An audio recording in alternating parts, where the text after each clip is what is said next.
Police officers occasionally encounter homicide cases that are difficult to solve. When there are no leads or foreseeable end in sight, police unfortunately allow more people to become unalive for the actor to eventually slip up in order to apprehend the culprit. This case is one of those instances. Let's begin. The year was 1997, and for the past year, several women had been reported missing. Then, expectedly, they would be found several days later unalive. It all started when a police officer in the city of Mons, which is in Belgium, was on a routine patrol one evening. The police officer chose to take a different route, which happened to be alongside of a local river. The road was more of a dirt path that pedestrians would typically use for better views of the shore. There was no lighting because the route is only used during daylight hours, so he used the car spotlight to aid with his navigation. The police spotlight is extremely bright and sometimes it causes a reflection off certain objects.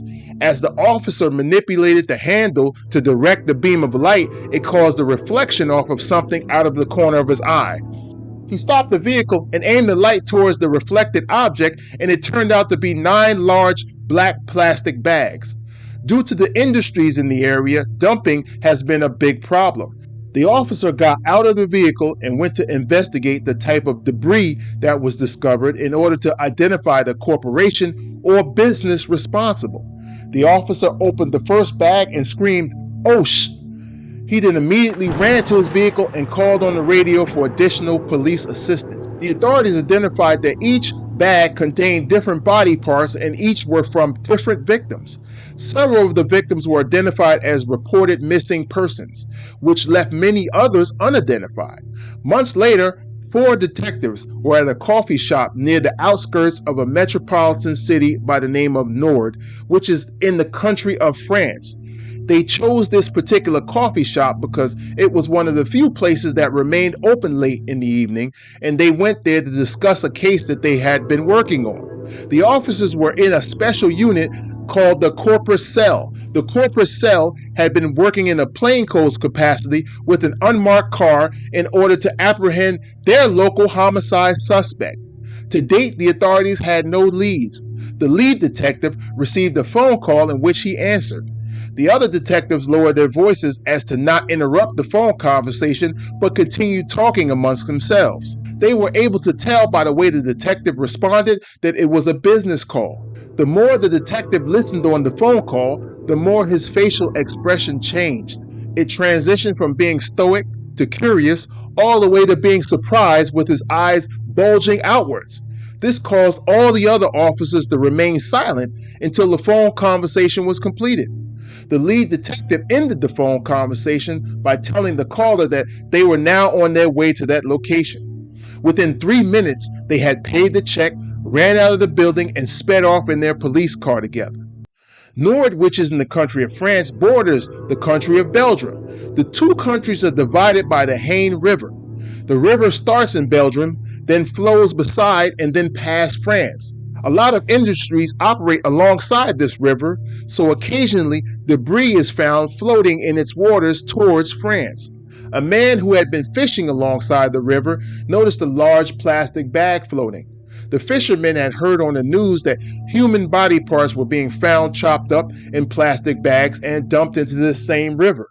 The police asked people to keep a lookout for any strange bags lying around the general area or even floating in the river. Because this particular bag was abnormally huge, the man thought it was really weird that it would still be able to float the way that it did. Although he really wasn't interested in finding out what was actually in this bag, but he couldn't help but notice that the bag was floating directly towards him at the side of the shore. He quietly sat there as the bag got closer and closer until it eventually got stuck on something underneath the water. The fisherman believed that this was his civic duty now, which compelled him to investigate. So he reached over and grabbed a large stick that was on the ground and used it to dislodge the bag. He was then able to manipulate the bag to float towards the shore. The fisherman's heart began to race, which made him hesitant to actually open the bag using his bare hands. Not knowing what to expect, he began to cautiously move it around using the stick in order to open it. Eventually, the fisherman poked a hole in the side of the bag as he was able to see in the hole that there was a lot of hair and it looked like human hair. He continued to tear the bag using the stick until he was able to comprehend what he was actually looking at. Inside this bag was a deceased and mutilated bust of a woman. The head and neck were still connected to the top portion of the torso, and the arms, along with everything below the middle of the chest, was missing.